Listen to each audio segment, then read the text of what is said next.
तो क्या हाल है दोस्तों, सबसे पहले सबको जय श्री राम। तो भाई इंडिया ने कल जो है चैंपियंस ट्रॉफी का जो अपना सूखा है 12 साल का वो समाप्त कर दिया है और 2025 का चैंपियंस ट्रॉफी चैंपियनशिप वो जीत गए हैं। पूरे 12 साल बाद जीते हैं। 2013 में हम जीते थे इंग्लैंड में, उसके बाद 2017 के हम फाइनल में पहुंचे थे लेकिन वहीं पाकिस्तान से हार गए थे। लेकिन कल भाई इतिहास रह दिया है, चैंपियंस ट्रॉफी दूसरी बार जीत ली है इंडिया ने और न्यूजीलैंड को भाई 4 विकेटों से हरा दिया है। एक तरीके से न्यूजीलैंड से बदला लिया है क्योंकि आज से 25 साल पहले सन 2000 में न्यूजीलैंड से हम हारे थे फाइनल में और उसका भी सूद समेत बदला ले लिया है।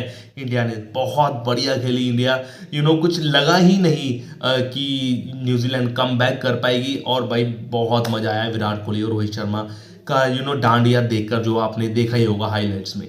तो शुरू करते हैं भाई रिव्यू।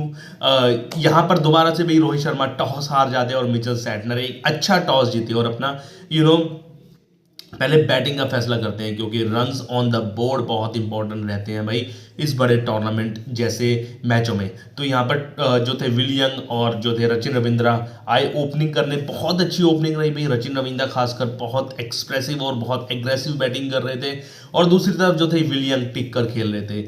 उनके बीच 57 रन की पार्टनरशिप हुई मात्र 7 ओवर में, लेकिन फिर ऑब्वियसली वरुण चक्रवर्ती आते हैं और विलियम को अपना शिकार बनाते हैं। उनको फिर की समझ नहीं आती, एलबीडब्ल्यू में वो आते हैं और फिर जब विलियम आउट होते हैं तो विकेटों की झड़ी लग जाती है भाई। रचिन रविंद्रा बहुत अच्छा खेल रहे होते हैं भाई, चौके और छक्कों का क्लास एक्ट खेल रहे होते हैं, लेकिन फिर उसको आउट करते हैं कुलदीप यादव। मेरे ख्याल से टर्निंग मैच कहाँ से बदला कुलदीप यादव का स्पेल। 2 ओवर में 2 विकेट लेकर पूरा मैच बदल दिया कुलदीप यादव ने। पहले रचिन रविंद्रा को आउट किया, गुगली पड़ नहीं पाई, अंदर आई बोल्ड। फिर उसके ही अगले ओवर में भाई एक सिंपल सा कैच पकड़ाकर जो थे केन विलियमसन, जिसको रीढ़ की हड्डी बोला जाता है न्यूजीलैंड के, वो आउट हो गए, कॉटन बोल्ड कर दिया कुलदीप यादव ने। यहाँ से भाई टीम इंडिया ने कम बैक करा अपना। उसके बाद कोई भी प्लेयर पूरी अच्छी तरह से खेला नहीं सिवाय डैरियल मिचर और अंत में जो ब्रेसवेल को छोड़ के। डैरियल मिचर ने 63 रन मारे, 101 गेंदें खेली उसने, 3 चौके, लेकिन ऑब्वियसली वो सिचुएशन की डिमांड ही ऐसी थी क्योंकि उनके साथ कोई भी नहीं खड़ रहा था। टॉम लैथम भी जल्दी आउट हो गई 14 रन पर, लेकिन थोड़ा बहुत एंड में आते आते ग्लेन फिलिप्स और ब्रेसवेल ने अच्छे हाथ दिखाए। ग्लेन फिलिप्स में 34 रन, लेकिन हालांकि ब्रेसवेल ने बहुत बढ़िया इनिंग्स खेली। मात्र 40 गेंदों में 53 रन मारे, जिसमें 3 चौके और 2 गगनचुंबी छक्के शामिल थे और एंड में आते आते 251 का टोटल बना दिया था न्यूजीलैंड ने और 252 जीतने के लिए दे दिए थे इंडिया को। तो आप कहोगे कि ये टोटल कैसा था? मेरे ख्याल से ये टोटल जीतने लायक नहीं था लेकिन लड़ने लायक था और ऐसा ही हुआ क्योंकि न्यूजीलैंड बहुत अच्छी, क्योंकि न्यूजीलैंड के ऑब्वियसली आप 20 रन ऐड कर दो ना उनकी फील्डिंग में, यानी कि आपको 20 रन एक्स्ट्रा मारने पड़ेंगे डिफेंड करने के लिए। अगर बॉलिंग परफॉर्मेंस की बात करें तो टीम इंडिया के लिए सभी स्पिनरों ने बहुत बढ़िया बॉलिंग करी। थोड़ी सी शमी और पांड्या जो थे मुश्किल में लगे भाई। शमी ने 9 ओवर में 74 रन दिए, 1 विकेट, और पांड्या थोड़े से इस बार महंगे साबित हुए, 3 ओवर में 30 रन। लेकिन जो हमारे स्पिनर्स थे बहुत बढ़िया बॉलिंग करी और सबसे बढ़िया मुझे लगी कुलदीप यादव। मैच ही पलट दिया, 10 ओवर में 40 रन और 2 अहम विकेट लिए। वरुण चक्रवर्ती ने भी 10 ओवर में 45 रन, 2 आउट किए। जडेजा ने 10 ओवर में 30 रन दिए, 1 आउट, और अक्षर पटेल ने तो और कंजूसी से 8 ओवर में 29 रन, चाहे एक भी आउट ना किया हो, लेकिन बहुत बढ़िया बॉलिंग करी चारों के चारों स्पिनर्स ने। और क्रेडिट ज़्यादा है भाई रोहित शर्मा को भी, जिस तरीके से उसने रोटेशन की, क्योंकि सभी कह रहे थे तकरीबन कि भाई 4 स्पिनर्स खिला सकते हैं क्या टीम इंडिया, लेकिन भाई उनका दिमाग था अपना स्पिनरों को रोटेशन देना। बहुत ही अच्छी स्पिनर्स ने बॉलिंग कराई। फिर आती है बैटिंग। न्यूजीलैंड ने बॉलिंग और इंडिया की बैटिंग, और इंडिया की बैटिंग क्या धाकड़ रहती है भाई। रोहित शर्मा डिपेंड था भाई, रोहित शर्मा करेंगे क्योंकि इस चैंपियंस ट्रॉफी में वो बड़ी इनिंग्स नहीं खेल पा रहे थे, लेकिन भाई आज फाइनल में दिखा दिया भाई कि क्लास परमानेंट होती है भाई, फॉर्म टेम्परेरी है, क्लास परमानेंट। बहुत तगड़ा खेल रहे थे और अब आते साथ ही दूसरी गेंद में भाई काइली जेमिसन को हुक मारकर, छक्का मारकर अपने इरादे बयान कर दिए थे रोहित शर्मा। लेकिन दूसरी तरफ जो थे सेकंड फिडल का रोल अपनाए थे शुभमन गिल, वो धीरे धीरे खेले थे क्योंकि जो थे रोहित शर्मा बहुत तगड़ा और बहुत ही तेज खेले थे, जिसकी वजह से भी 200 ओवर में 65 या फिर 64 रन बन गए थे 10 ओवर में। और जो था 17 ओवर में 100 रन का आंकड़ा पार कर लिया था। लेकिन भाई शुभमन गिल वहाँ पहला शिकार बनते हैं। शुभमन गिल सैंटनर का शिकार बनते हैं वहाँ पर। ग्लेन फिलिप्स ने जो कैच पकड़ा ना, अनबिलीवेबल कैच है भाई। इस जनरेशन का मैं कह दूं सबसे बढ़िया भाई वो फील्डर है।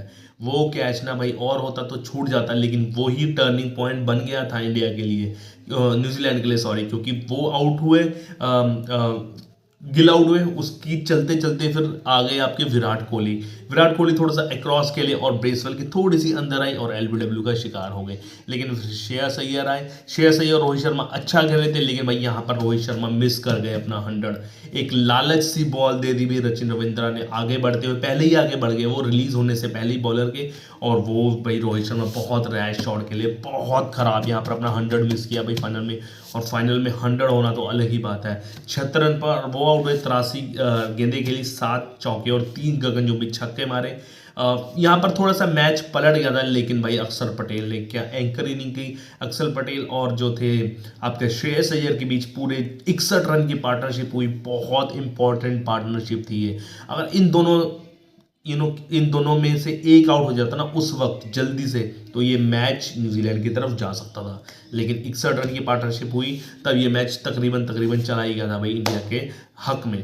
तो फिर थोड़ा सा अक्षर पटेल रैश शॉट खेलते हैं भाई, ऐसा शॉट नहीं खेलना चाहिए था, लॉन्ग ऑन में वो आउट हो जाते हैं। लेकिन फिर एंड में आते आते भाई अपना जो है केएल राहुल और जो है चाहे आप रविंद्र जडेजा लगा लीजिए, चाहे हार्दिक पांड्या लगा लीजिए, इन्होंने मैच को जितवा ही दिया। केएल राहुल की बात करेंगे भाई, अंडर डॉग रहे इस चैंपियनशिप में, वो चैंपियंस ट्रॉफी में बहुत बढ़िया खेले हैं, 4 मैच खेले हैं उन्होंने, जिसमें से वो 3 बार नॉट आउट रहे हैं भाई इस चैंपियनशिप ट्रॉफी में, बहुत बढ़िया खेले। शीट एंकर का रोल निभाते हैं भाई, कोई बेकार शॉट नहीं खेलते, सेंसिबल शॉट खेला भाई उन्होंने, जितने भी शॉट खेले। 34 रन मारे मात्र 33 गेंदों में, जिसमें 1 चौका और 1 छक्का शामिल था, और यहाँ पर 6 आउट हो जाते हैं। और जो विनिंग रन है भाई सर रविंद्र जडेजा के बल्ले से जाता है और चौका जाता है, और यहाँ पर जो है अपना खिताब जीतते हैं इंडिया, और 4 विकेटों से अर्जित करते हैं। जो 12 साल का सूखा हुआ था, जो था 12 साल का सूखा समाप्त कर देते हैं, और न्यूजीलैंड से अपना बदला लेते हैं। 25 साल पहले 2000 में जब हारी थी इंडिया फाइनल का, उसका बदला लेते हैं इंडिया वाले। और जो है man of the match obviously Rohit Sharma को मिलता है, इतनी ब्रिलियंट इनिंग खेली।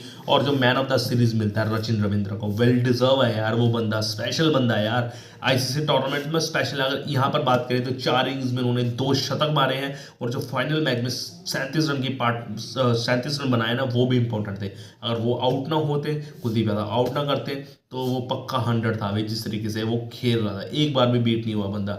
अगर बात करें उनकी बॉलिंग की, भाई बॉलिंग में भी उन्होंने 1 विकेट लिया, और मेरे ख्याल से आई थिंक 4-5 विकेटें ले गए हैं भाई इस सीरीज में। तो बहुत अच्छा प्रोमिनेंट फैक्टर है भाई केन विलियमसन के जाने के बाद, अगर वो संन्यास लेते हैं। सचिन रविंद्रा एक बैटिंग ऑलराउंडर है जो बॉलिंग भी कर सकते हैं, तो बहुत अच्छा लगा भाई। और क्या कमबैक किया भाई इंडिया ने, मज़ा ही आ गया।